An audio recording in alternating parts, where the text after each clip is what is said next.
suggestion for proximate cause, and what I heard after the trial of that case from the jury essentially was, well, we were just not going to say that your client killed her.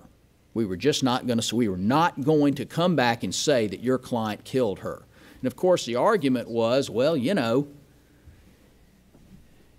Moffitt's client caused the whole accident, turned left right in front of the oncoming vehicle. But for that, this accident never would have happened. Well, maybe, in my opinion, that's direct cause, not proximate cause. But that's one way to show the jury they can read this, they can think about this, I can take my time and go through this. An illustration of proximate cause. Did that carry the day? I don't know if it carried the day, but the case came out the way we wanted it to. How about this?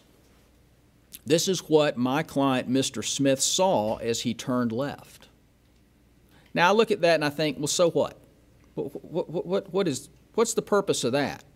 Because I have to believe that when people look at that, after hearing the testimony that, you know, that sun was awful bright that day, that's not really the best roadway to drive down during that morning rush hour because it's so bright, there's a sun glare, whatnot.